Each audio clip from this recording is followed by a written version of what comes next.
राधे राधे। आज आम जाना श्रीमद् भगवद गीता अध्याय 2 श्लोक 45 और 46। त्रैगुण्य विषय वेदा निस्त्रय गुण्य भवार्जुन निर्द्वंद निश्चय सत्वस्थ निर्जोग क्षम आत्मावान। यही श्लोक रे भगवान श्रीकृष्ण अर्जुन को कहते आमर जो 4टी वेद अच्छी यथा ऋग्वेद, सामवेद, यजुर्वेद और अथर्ववेद। यही 4टी वेद रे आमर 3 गुण विषय वर्णना अच्छी। कौन से 3 गुण?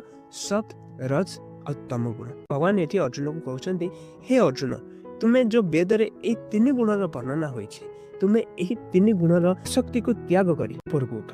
हर्ष माने खुशी, शोक माने दुख, दुनिया रे यही हर्ष शोकादि द्वंद्व निजको रहित कर दियो। माने तुम्हें से भीतर से द्वंद्व निजको दूरे दियो। नित्य वस्तु से होचंदी परमात्मा। परमात्मा का ठारे तुम्हें तुमरा मन लगाओ। जोग क्षमा को न चाहिए स्वाधीन भावे अंतःकरण युक्त हो जाओ परमात्मा पाखे। जोग क्षमार अर्थ कौन?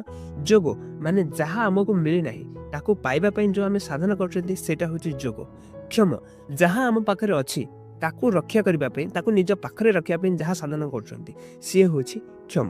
तो भगवान कहउछथि एही जोग क्षम तथा हर्ष शोकादि एही द्वंद्व निजको रहित रखी परमात्मा ठारे मन लगा, ताहेले ही जाइए तुम्हारा मुक्ति अच्छी। तवान अर्थ उदुपाने सर्वतः संप्लुत दोगे तवान सर्वेषु वेदेषु ब्राह्मणस्य बीजानतः। यही श्लोक रे भगवान कृष्ण कहते सबु दुगरु पूरा हेतिबा जदि जलाशय आमको मिल जाए तो छोट जलाशय रे जो प्रयोजन रही थाए तो सेतिके ही प्रयोजन आमर रही जाए। भगवान ये कहते जो लोक को ब्रह्म ज्ञान मिल जाए, जो लोक ब्रह्म ज्ञान पाई ताकू समस्त को आम ब्राह्मण बोली कही था।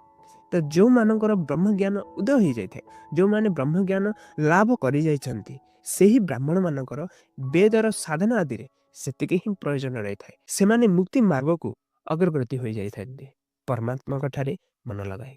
वीडियो जदि भल लगुछि ताहले लाइक करंतु, शेयर करंतु आ आपनकर मतामत कमेंट सेक्शन में जणांतु। आ एही परि सहज भाबरे श्रीमद् भगवद गीतार प्रत्येक श्लोक को बुझिबा पई आम चैनल को सब्सक्राइब करंतु।